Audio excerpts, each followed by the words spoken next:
This isn't just a ruin, it's something else. Something history can't explain.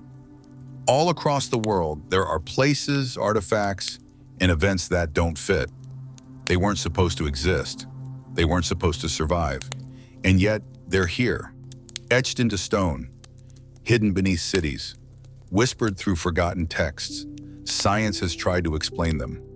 Historians have written around them, but no one has ever truly solved them. These aren't stories, they're facts. And the deeper you look, the stranger they get, because some things in this world weren't meant to be understood. And some questions, they're not waiting to be answered. They're daring you to ask. These aren't legends. They're real, and we still don't know the truth. If these mysteries remain buried, we may never understand who we really are, or what came before us. Every forgotten tomb, every undeciphered code, every ancient structure left unexplained is more than just a historical gap. It's a warning we've ignored. These aren't just relics of the past, they're clues, pieces of a story that might change everything we believe about our origins. What if the civilizations we've long written off knew something we've lost? What if they left behind signs, not just of who they were, but of what's coming? Time erases what we fail to protect, and in that silence, knowledge disappears, cultures collapse, warnings fade into myth. The more we delay, the more we risk sealing those answers away forever. Long before the pyramids rose from the sands, before Stonehenge marked the sky, and even before humans first planted seeds into soil, there was Göbekli Tepe. Buried beneath a hill in southeastern Turkey, it lay forgotten for over 10,000 years. Silent, ancient, impossible. In '94, when German archaeologist Klaus Schmidt first brushed away the soil here, he didn't just uncover stones, he uncovered a story that shattered everything we thought we knew about human civilization. Göbekli Tepe is the oldest known temple complex on Earth, dating back over 11,000 years. That's 6,000 years before the Great Pyramid, 7,000 years before writing, and thousands of years before what we've been told is the birth of civilization. According to the timeline in every textbook, this place should not exist, but it does. And it's forcing the world to rethink the beginning of human history. The site is made up of massive circular enclosures, each one crafted from pillars of limestone weighing up to 20 tons. These aren't crude slabs. They are smooth, symmetrical, and decorated, carved with haunting images of foxes, snakes, vultures, lions, and abstract symbols whose meanings remain lost. These aren't random decorations. They feel deliberate, ritualistic, intelligent. And yet, Göbekli Tepe was built by hunter-gatherers, people who, by all academic accounts, shouldn't have been capable of organizing labor forces, designing large-scale structures, or planning architectural layouts. But they did. And they did it with precision that rivals civilizations that came thousands of years later. This place didn't emerge from farming communities, it came before them. Which begs the question, did religion give rise to civilization, or did something else? The entire structure appears to have been used as a ceremonial or religious site. There are no signs of homes, tools, or permanent living quarters, no burials, no obvious writing, just monuments, massive ones, built with an obsession for geometry and cosmic alignment. Whoever built Göbekli Tepe wasn't just experimenting. They knew exactly what they were doing. But perhaps the greatest mystery is not how it was built, but why it was buried. Around 8,000 BC, the people who constructed Göbekli Tepe didn't just abandon it. They intentionally buried it under tons of earth and rubble, carefully, deliberately, as if trying to preserve it, or hide it. And for over 10,000 years, it lay untouched, protected by its own grave. Some scholars say the site marks the beginning of religion. Others suggest it's the oldest astronomical observatory in the world. But there are theories, darker ones, that whisper of something far more unsettling. Some believe Göbekli Tepe is the last echo of a lost civilization, one that came before our known history. A culture that left behind a sacred message, something worth building and something worth hiding. Could this site be a warning, a memory of a cataclysm, or was it built by survivors of a world-ending event, people desperate to pass on knowledge before the lights of their world were extinguished. Mainstream archaeology struggles with these questions because Göbekli Tepe doesn't just predate cities, it predates agriculture. It rewrites the evolutionary order of human development. For decades, we've been taught that humans settled, farmed, formed villages, then built religion. But this turns that logic upside down. It suggests the exact opposite. That belief came first. That ritual brought people together. That the act of building this sacred place may have sparked the birth of organized society. And if that's true, it raises even deeper questions about what drove those early humans. What did they see? What did they know? And what exactly were they worshiping?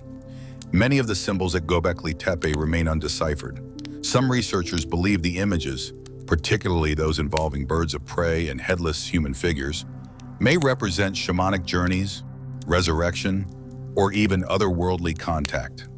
Others have pointed to star alignments and ancient sky maps embedded in the layout.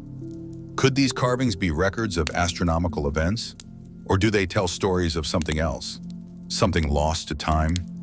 The site itself continues to grow. New structures are still being uncovered, and ground-penetrating radar reveals that what's been excavated so far is only a fraction of what lies beneath the earth. In fact, less than 10% of Göbekli Tepe has been revealed.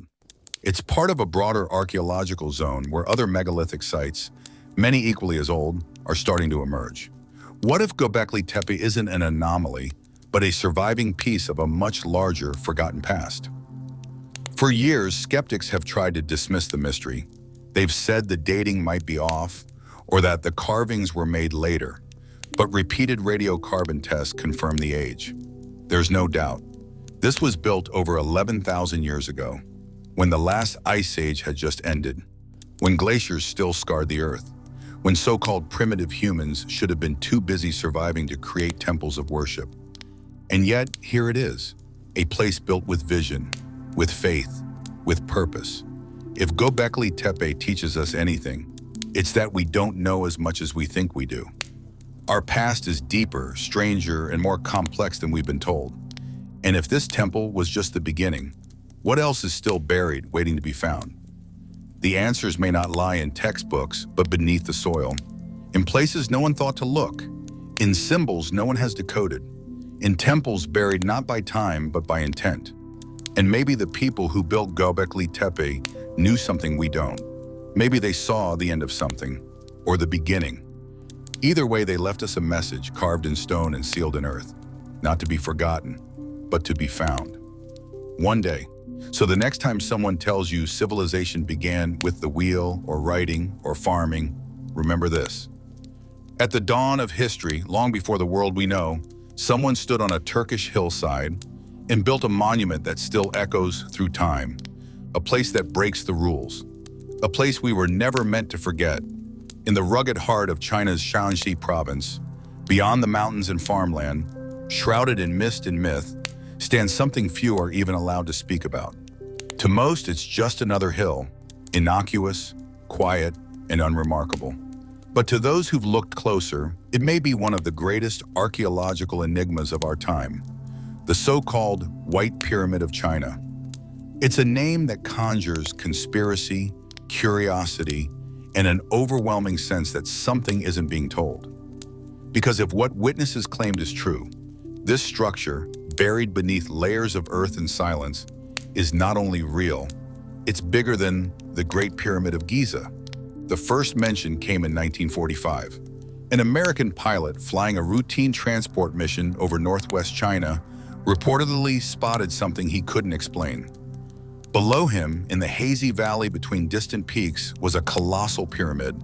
Its sides were smooth, its surface gleamed white in the sunlight, and its symmetry was undeniable. The pilot, Lieutenant Colonel James Gossman, later described it as unlike anything he'd ever seen. 2 years later, another pilot, Maurice Sheehan, confirmed the story and even managed to take a photograph.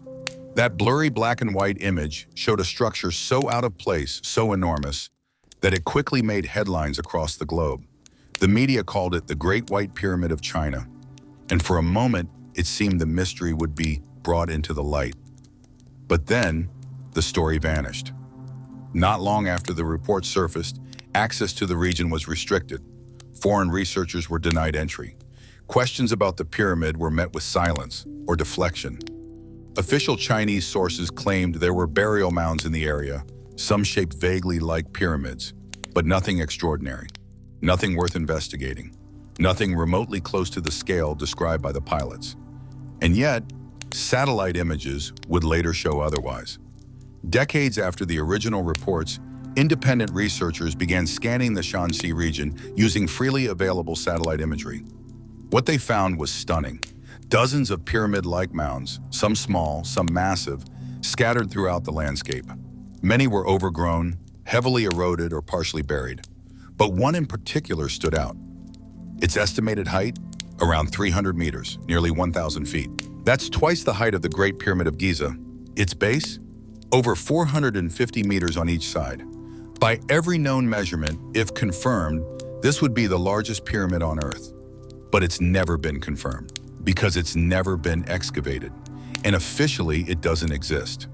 What makes the White Pyramid even stranger is its surface. According to local legend and a few blurred satellite composites, it was once coated in a substance that made it shimmer in the sun. Some say it was white limestone. Others claim it was a brilliant clay that reflected light like metal. Villagers nearby say the structure was once called the Shining Pyramid because of the way it caught the sunlight from the mountains. But that shine is long gone, hidden under decades of dust and vegetation. Intentionally covered, perhaps. Forgotten, not by accident, but by design. So why hasn't it been excavated? Why hasn't the world been shown what lies beneath? Some argue it's because the Chinese government considers these sites sacred, imperial tombs of ancient dynasties protected by cultural taboos and national pride. In China, disturbing an emperor's tomb isn't just archaeology, it's sacrilege. Many ancient burial sites remain completely untouched, not because they aren't important, but because opening them is considered an offense to the dead. But others believe there's more to it, that what lies beneath the White Pyramid isn't just royal heritage. It's something else, something older, something dangerous. Theories range from the reasonable to the radical. Some scholars suggest the pyramid could date back to the Xia dynasty, possibly over 4,000 years ago. Others believe it may be far older, the work of a lost civilization that predates recorded Chinese history. A few researchers have even drawn astronomical comparisons, noting that several pyramid mounds in the region appear to align with celestial bodies, much like the pyramids in Egypt and Mesoamerica. Could the White Pyramid have been a temple to the sky, a cosmic calendar, a signal to something or someone? And then there are the fringe theories, whispers of advanced technologies buried beneath the stone, of sealed chambers holding artifacts that defy explanation. Some point to similarities between Chinese legends and other ancient global myths, of flying chariots, fire dragons from the sky, and rulers with knowledge far beyond their time. Could the White Pyramid be part of that lost story? A monument not to man, but to something more? These claims, of course, are dismissed by mainstream science. But the truth is, we don't know, because no one has been allowed to look. Access to the site is still limited. Excavation is forbidden. Even basic ground surveys are rare, and their data, if collected, remains classified or incomplete. Researchers who have tried to gain permission to study the structure are turned away, often without reason. And in the absence of official information, the mystery only deepens.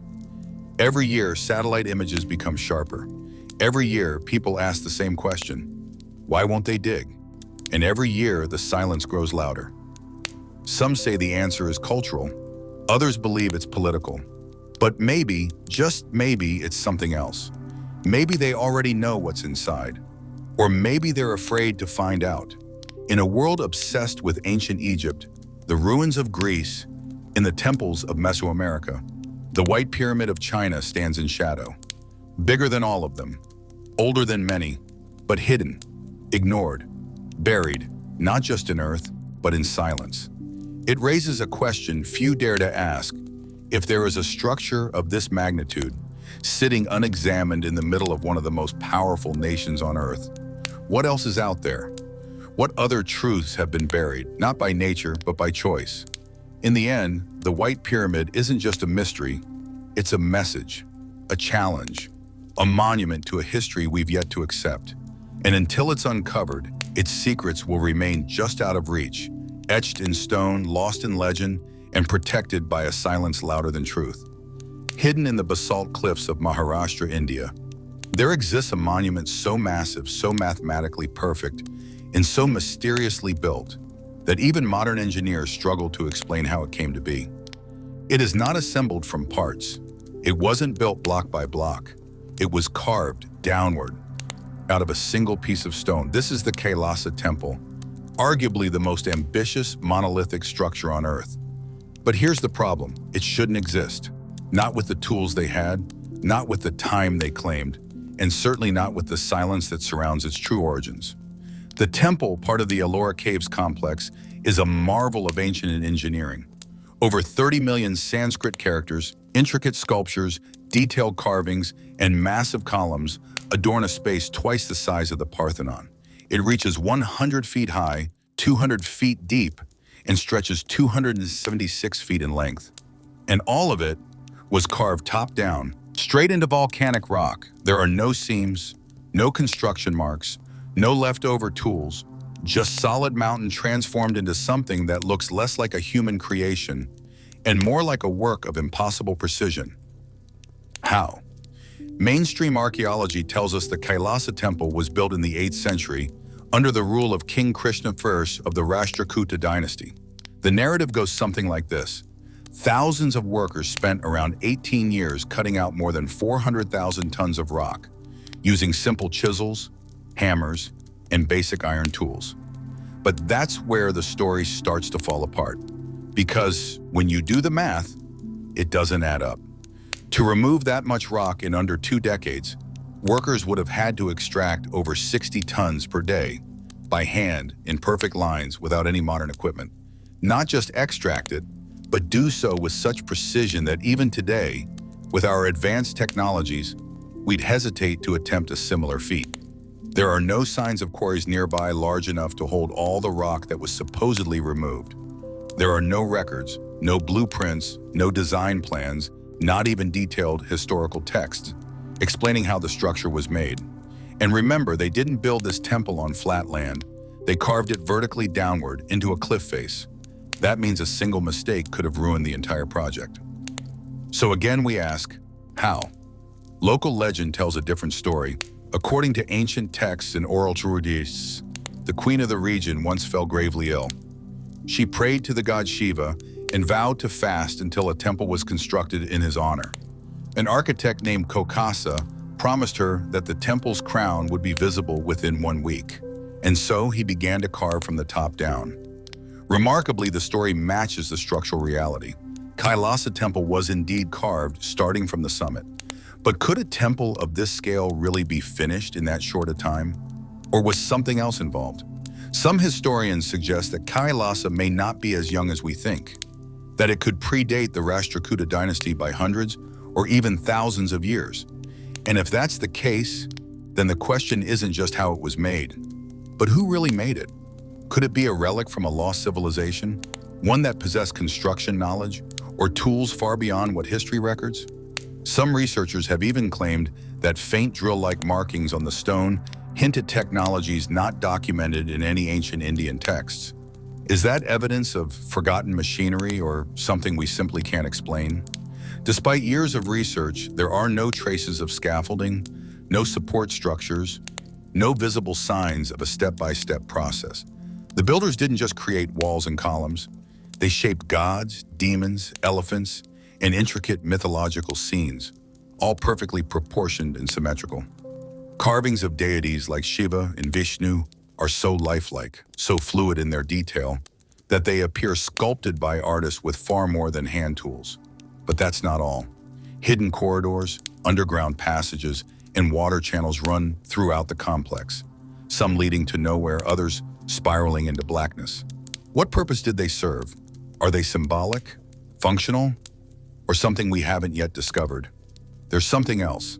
During the Mughal invasions in the 17th century, Emperor Aurangzeb reportedly ordered 1,000 workers to dismantle the temple. For 3 years they tried, and after all that effort, they barely damaged a few sculptures. The temple resisted destruction, not just due to its size, but its sheer durability. How did the original builders know how to reinforce it so perfectly from within a mountain of rock? Could they have understood geological stress points? Or are we giving them too little credit? Then there's the spiritual aspect. Kailasa Temple wasn't just a monument, it was a cosmic diagram, a stone mandala symbolizing Mount Kailash, the sacred home of Lord Shiva. The layout of the temple reflects ancient Hindu cosmology. Every angle, every pillar, every carving seems to hold symbolic weight. But it's not just Hinduism that appears here. Some symbols bear eerie similarity to Buddhist and Jain architecture. This suggests that multiple traditions may have contributed to the temple, or perhaps that it predates all of them, later adopted by new faiths as centuries passed. Is it a coincidence, or does it hint at a spiritual legacy we don't fully understand? What if Kailasa wasn't meant just to be seen, but heard? Acoustic researchers have noted how certain chambers resonate with specific frequencies. Chanting inside the temple produces a harmonic echo that amplifies the voice. Could this have been by design? Was the temple a portal? Not to another place, but to another state of consciousness? Was it meant to induce trance, to awaken something deep within the human soul?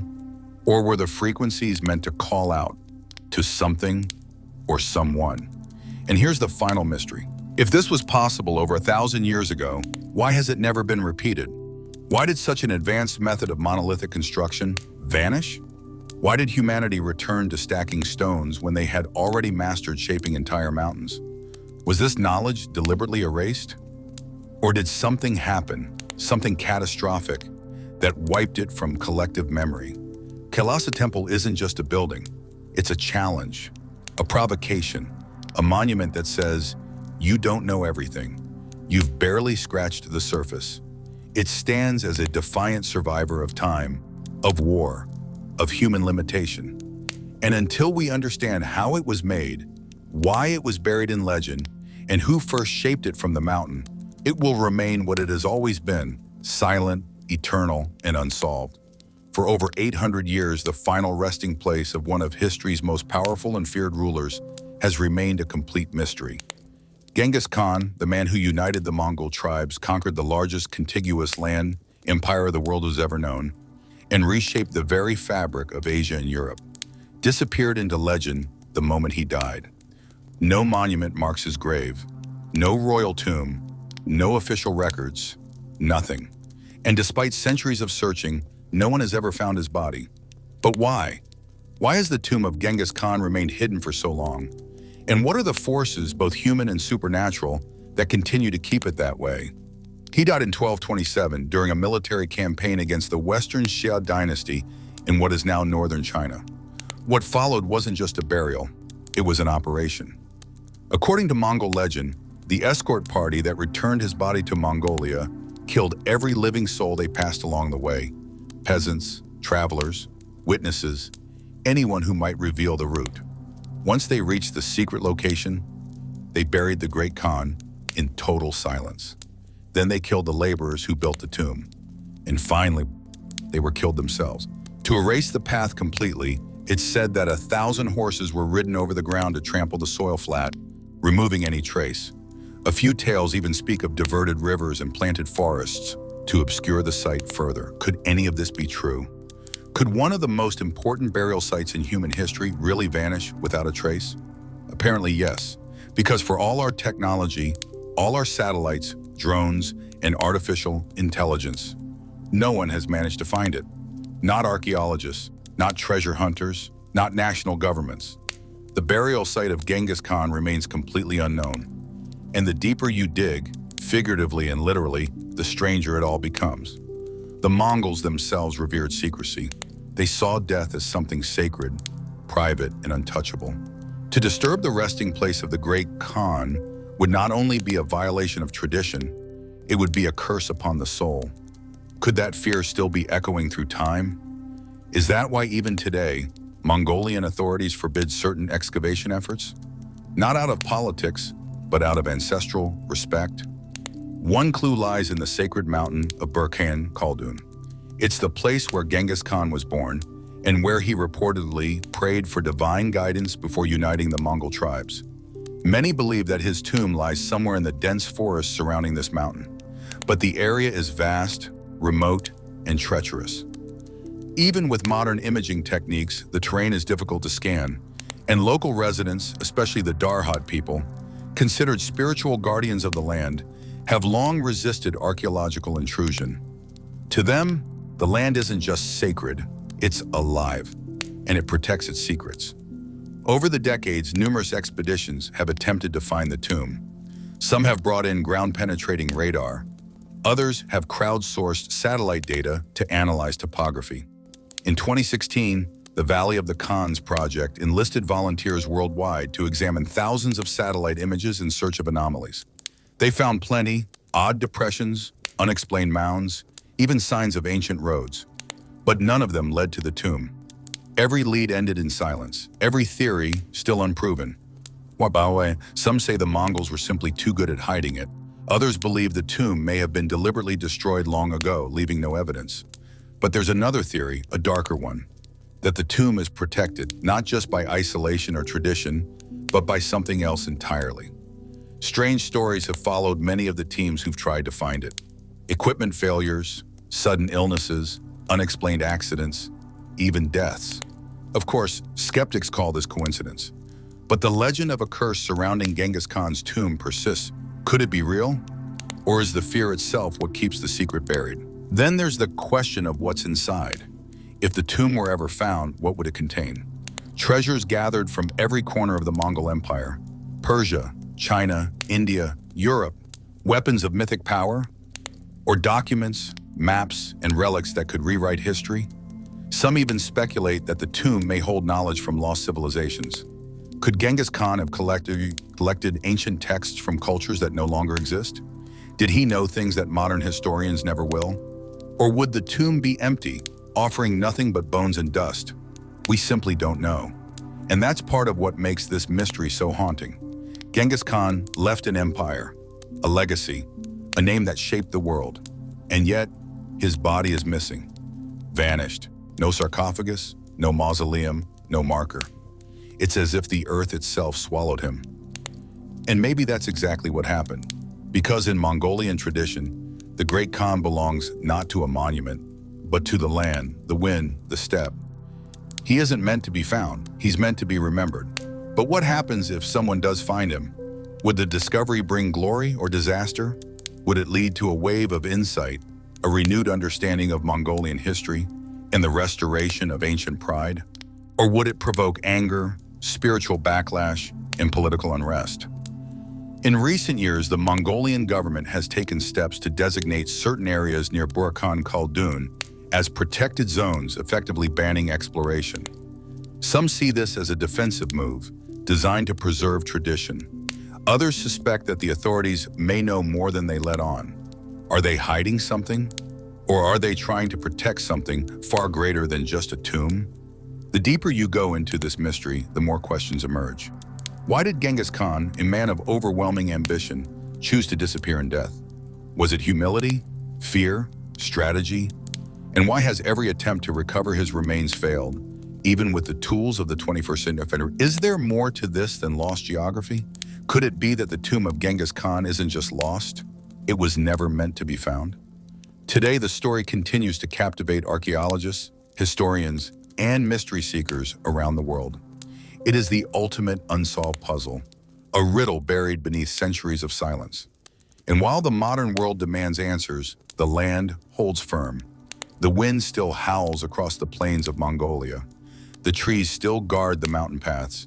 And beneath it all, somewhere, maybe close, maybe far, the great Khan sleeps, watching, waiting, unseen.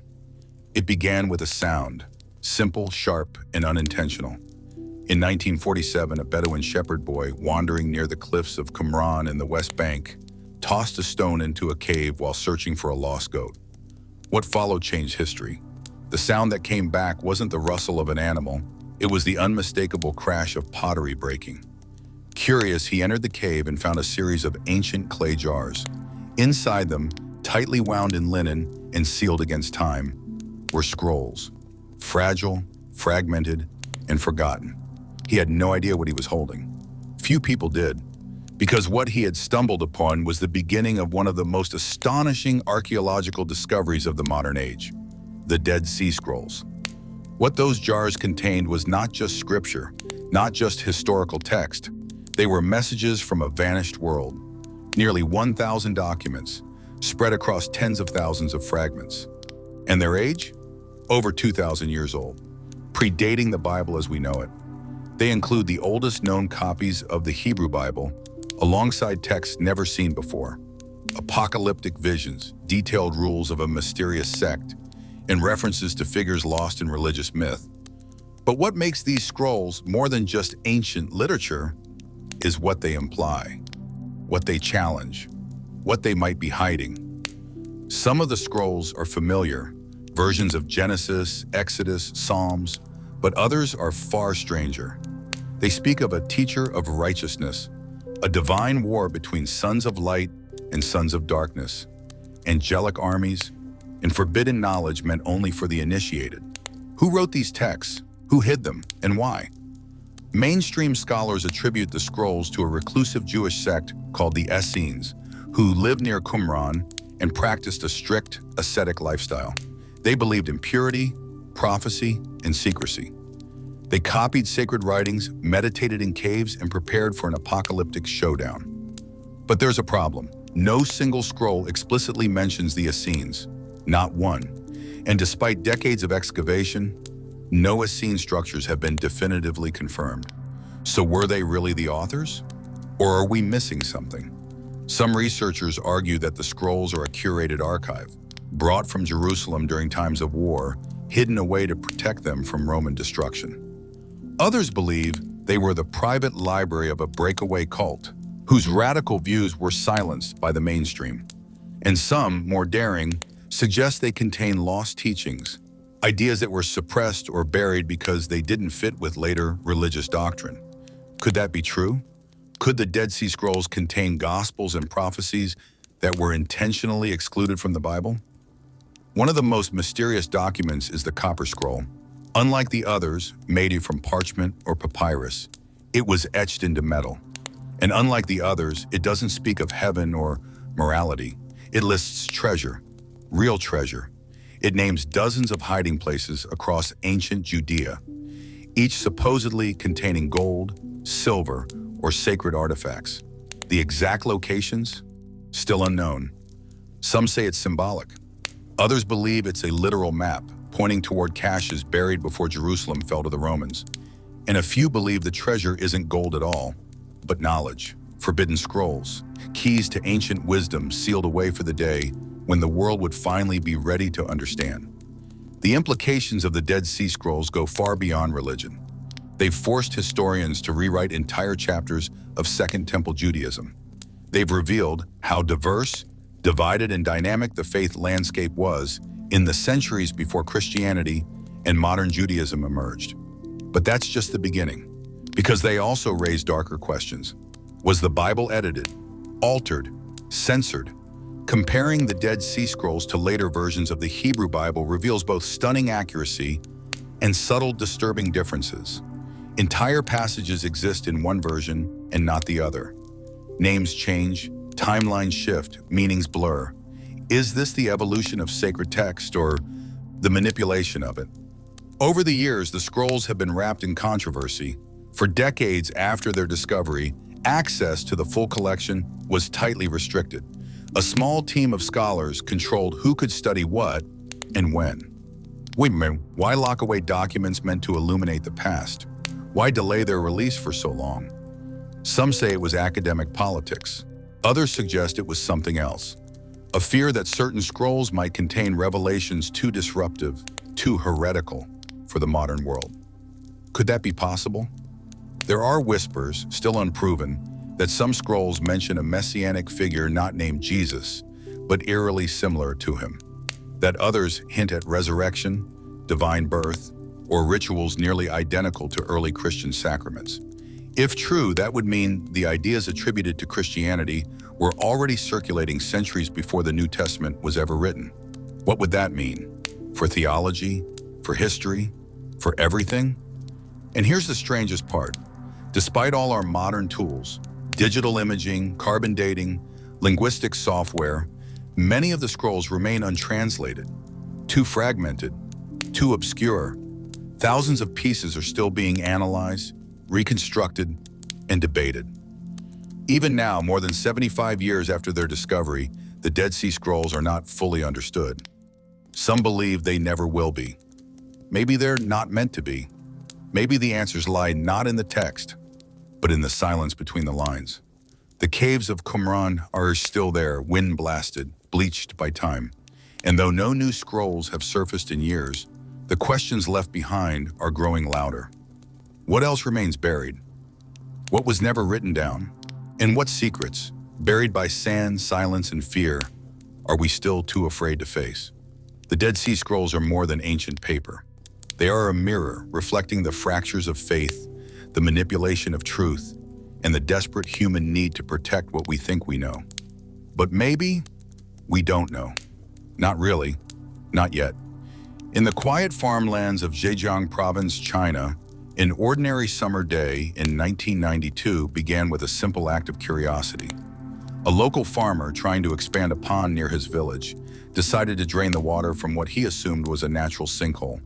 What he found instead rewrote every assumption about the limits of ancient human capability. Beneath the surface was not a pond, it was a room, then another, then another. As the villagers continued to pump out water, they uncovered something no one could explain.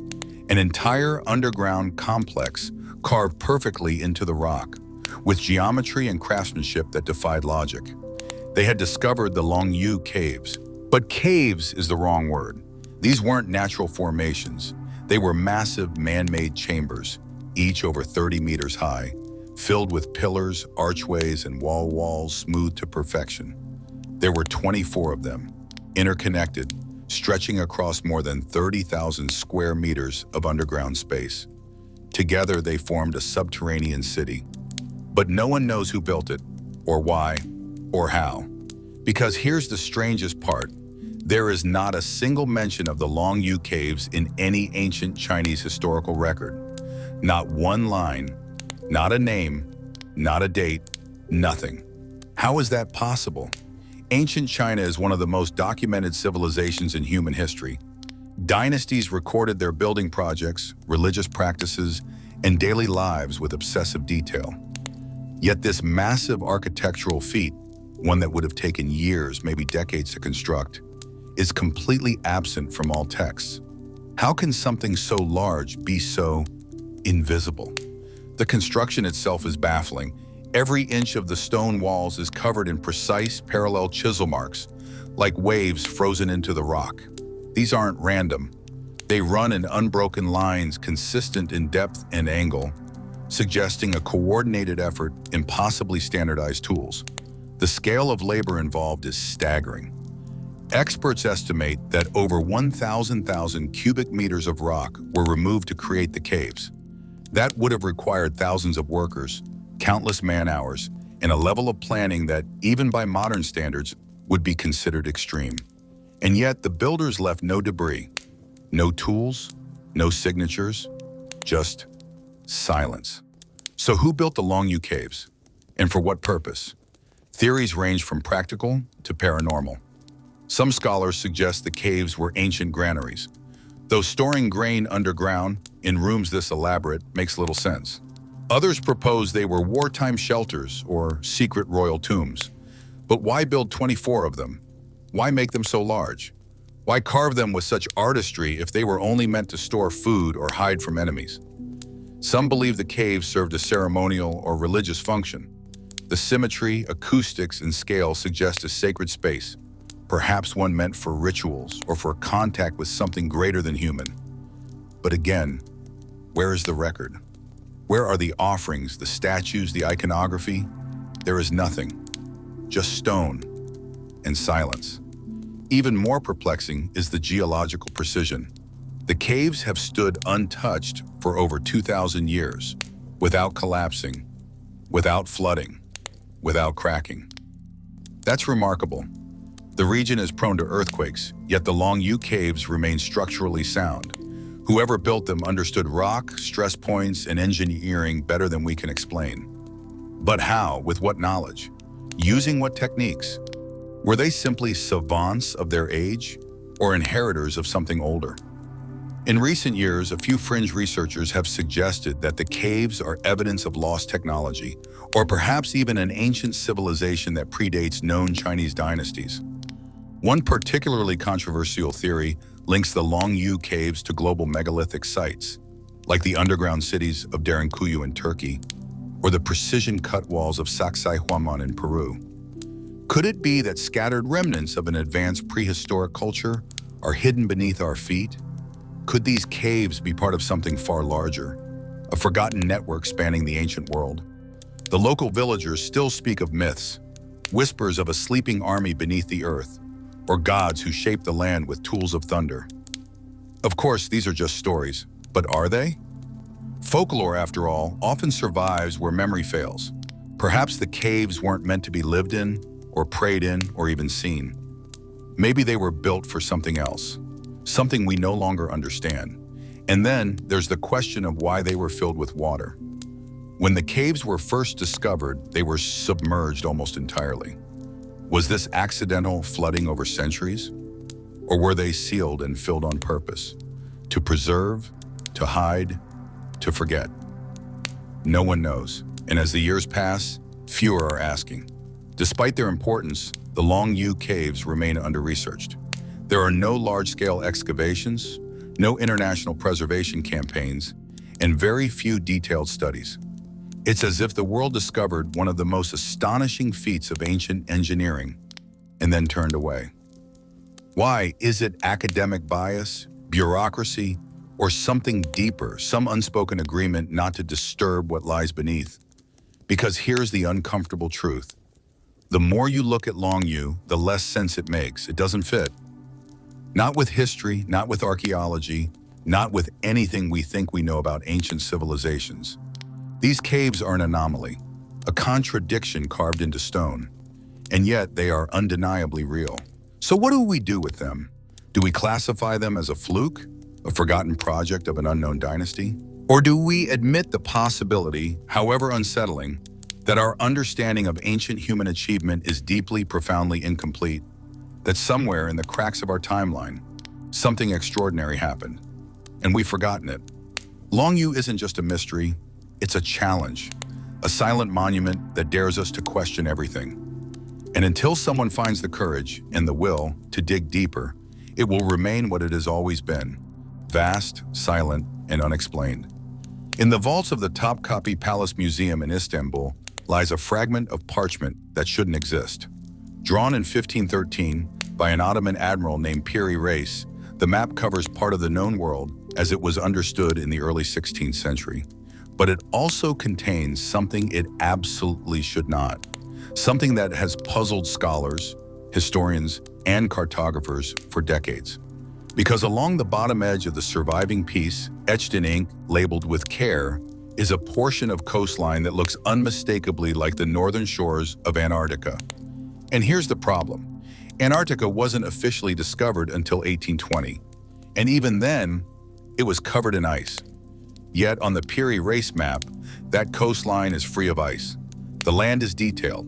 The contours are accurate, far more so than any European map of the time should have been capable of producing. What's going on here? How could a 16th century sailor with no access to satellites, sonar, or aerial views have drawn something that we ourselves only confirm with modern technology in the 20th century? Is this a coincidence? A mistake? Or something much stranger? Piri Reis himself claimed he didn't draw the entire map from scratch. According to the notes scribbled along the edge of the parchment, he based his work on about 20 source maps, some from the Portuguese, some from ancient Greece and Rome, and a few he described only as drawn in the time of Alexander the Great. But no copies of those source maps have ever been found, and none of the known maps from that era show anything even close to what appears on the Piri Reis fragment. So where did this knowledge come from? Who mapped the southern pole centuries before it was rediscovered? And why is that section so precise, while other parts of the map are wildly inaccurate?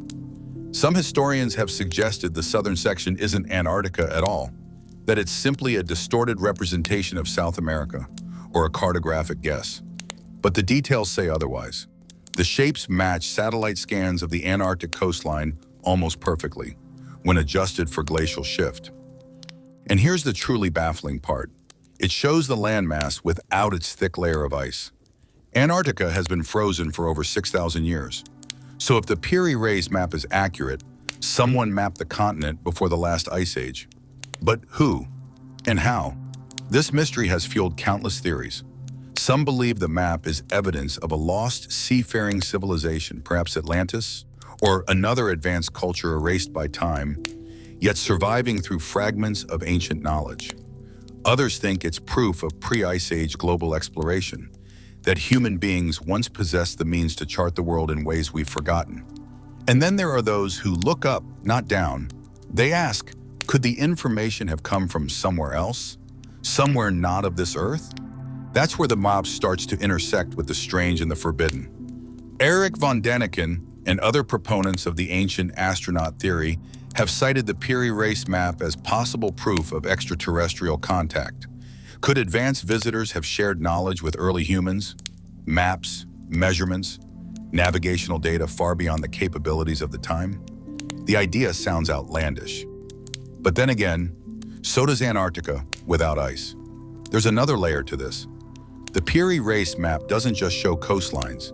It includes animal drawings, annotations about climates, and references to islands that no longer exist. Some scholars have speculated that the map might incorporate ancient maritime records, logs or scrolls passed down from lost libraries, like the legendary Library of Alexandria. Could fragments of forbidden knowledge have survived long enough to influence 16th century explorers? And if so, where are those original records now? Destroyed? Hidden? Protected? Skeptics argue that the coastline could be a product of imagination, an educated guess extrapolated from early voyages. But even then, the accuracy is uncanny. It doesn't just resemble Antarctica in general. It matches the subglacial features, the bedrock curves and landmass outlines hidden beneath miles of frozen terrain. These weren't revealed until the 1950s, with the use of seismic equipment and deep ice radar. So how exactly did Piri Reis or his mysterious sources get it right over 400 years earlier? Some researchers have pointed to the possibility of ancient satellite imagery etched into myth, preserved through oral tradition, then copied unknowingly by future generations. It sounds like science fiction, but so does a map showing an undiscovered, ice-free continent 300 years early. Then there's the silence. For decades, mainstream historians have acknowledged the Piri Reis map, but carefully avoided its most disturbing implications. They call it anomalous, unexplained, curious, and then they move on. But why? Why not investigate it fully? Why not launch a detailed study of its origins, materials, and measurements?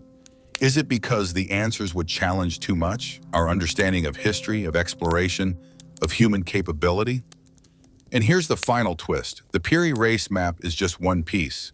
Other ancient maps, like the Orontius Phineus map, the Boitier map, and even older Islamic charts, show similar anomalies: polar regions, hidden coastlines, accurate longitudinal relationships centuries before the invention of the chronometer. Taken alone, they're odd, but together they tell a story of knowledge lost, then found, then lost again. What if our ancestors weren't primitive? What if they weren't guessing? What if they remembered something we've forgotten? Or were shown something we were never meant to see? The Piri Reis map remains a paradox, a riddle drawn in ink and sealed in silence. It doesn't shout, it whispers. And in that whisper is a challenge to historians, to scientists, to anyone who dares to look beyond the accepted timeline. Because if the Piri Reis map is telling the truth, then history is wrong. In the Bekaa Valley of Lebanon, nestled among ancient Roman ruins, lies something far older and far more disturbing. Most tourists come to see the Temple of Jupiter, massive columns rising into the sky, an echo of Rome's imperial reach. But buried beneath this temple, at its very foundation, is a structure that defies everything we think we know about ancient construction.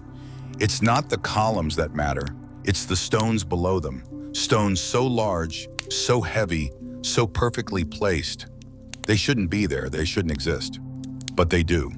This is Baalbek, and the megaliths at its core are among the greatest unsolved architectural enigmas on Earth. They're called the Trilithon, 3 stone blocks, each one over 20 meters long, 4 meters high, and 3.6 meters wide. Their estimated weight? Between 750 and 800 tons. That's not a typo, not 80 tons, not a 180, 800 tons. To put that into perspective, that's heavier than a fully loaded Boeing 747. These stones weren't just moved, they were raised and stacked perfectly into the foundation of the Temple of Jupiter. Sitting side by side with less than a centimeter of spacing between them, there are no gaps, no mortar, no room for error. So the question is simple. How? The Romans built incredible things: aqueducts, colosseums, roads stretching across continents. But nothing in their historical records suggests they had the tools or machinery to move stones of this size. Their largest known cranes could lift around 50 tons. Even by combining manpower and ramps, the logistics don't make sense. And yet, there they are, solid, undeniable, immovable, just sitting there, waiting to be explained. The mystery deepens when you look beyond the temple. In the nearby quarry, even larger stones were discovered.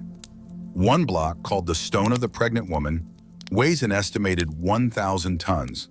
Another, found partially buried in 2014, is even heavier, 1,242 tons. And then, the most massive of them all, the Forgotten Stone, estimated to weigh 1,650 tons. That's over 3 million pounds. No civilization on Earth, ancient or modern, has ever moved a stone that size into place. So why did someone try? And more importantly, why did they stop? The traditional explanation is that these stones were Roman foundation blocks, that they were intended for use in expanding the Temple of Jupiter. But again, this assumes the Romans could move them, and they couldn't, not without cranes that didn't exist, not without wheels large enough to crack under their own weight, not without a transportation system that left no trace. There are no roads, no wreckage, no diagrams, just the stones and silence. Some researchers now believe the megalithic foundation predates the Romans by thousands of years, that the Romans merely built on top of what was already there. If that's true, then who built the foundation? And how far back does it go? Could it be the work of a forgotten civilization, one with knowledge of engineering lost to time? Some point to similarities between Baalbek and other megalithic sites, like the Osirian in Egypt, or the platform walls of Sacsayhuaman in Peru. Same massive stones, same interlocking design, same unanswered question: how? There are theories, of course. Ramps made of compacted earth, wooden rollers reinforced with animal fat, wet sand, levers. But none of these explain how 800-ton blocks were lifted into the air and set with precision. None of them account for the sheer scale of labor required, millions of man-hours, without written record or cultural memory. And even if these primitive techniques were used, why go through the trouble? Why not use smaller stones? Why design foundations no human could replicate for thousands of years? And then there's the other theory, the one no one wants to talk about, that Baalbek wasn't just a temple site, that it wasn't just a city, that perhaps it was something else, something older, something technological, a landing platform, a seismic anchor, a power station. These ideas sound outrageous, and maybe they are. But so is the idea of lifting a 1,000-ton stone in 5 BC with nothing but rope and grit. Ancient texts refer to Baalbek as Heliopolis, the city of the sun. According to legend, it was the dwelling place of gods. Some Arabic accounts even describe the site as having been built by giants, or by the biblical Cain. Stories speak of divine architecture and celestial alignments. Could these myths contain fragments of truth? Are we dealing with folklore or suppressed memory? Baalbek's position also raises questions. The site is situated on a seismic fault line in a region prone to earthquakes. And yet, the megaliths remain perfectly balanced. The temple has collapsed and been rebuilt over time, but the foundation holds. What did the original builders know about stability, vibration, and force distribution? Were they guessing? Or were they applying knowledge we no longer possess? Even more intriguing are the stone-cutting marks. The megaliths at Baalbek show smooth edges, right angles, and symmetrical shaping that resemble modern machine cuts. Some researchers claim they detect patterns consistent with ancient sonic drilling or unknown tools.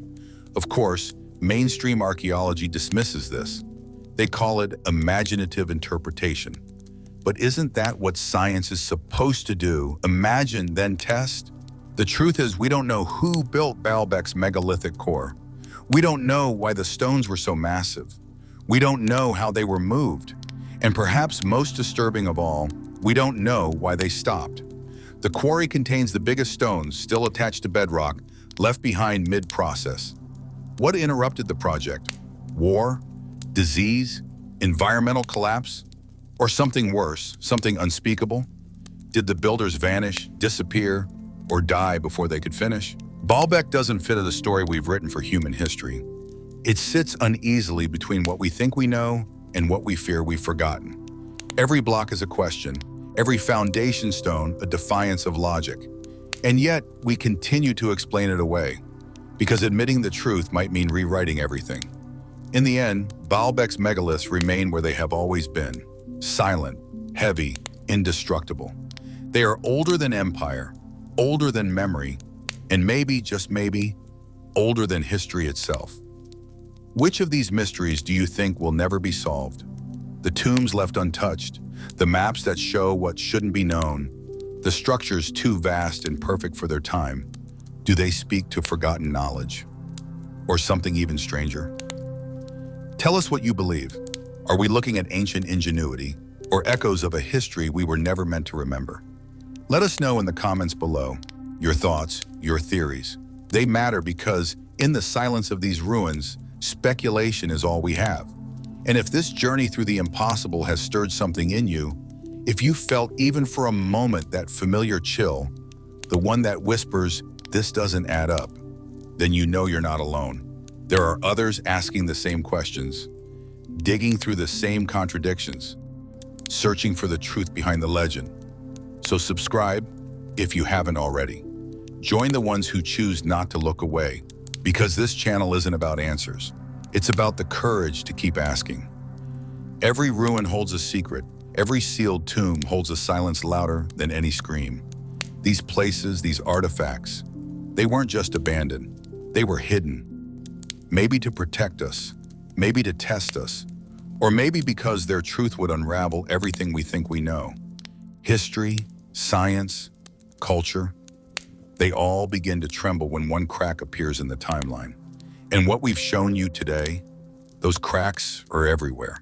The deeper we dig, the more the past starts to look like something else entirely. Not a line of progress, but a cycle of rise and collapse. Knowledge gained, then lost. Civilizations forgotten. Their warnings buried in stone. That's what makes these mysteries so important. Not just because they're strange, but because they're familiar. They remind us that we've been here before, that we've built things we couldn't explain, that we've forgotten more than we remember. So keep looking, keep questioning. Don't let the story end at what's written in textbooks or museums. There's more, always more. We've only scratched the surface, and what lies beneath is vast, dark, and still breathing. Subscribe for more stories where history breaks reality, where myth and fact blur, and where silence speaks louder than explanation. Because as long as these mysteries exist, as long as a single question echoes through the ruins, we will follow. And remember, the truth is still buried, somewhere, waiting.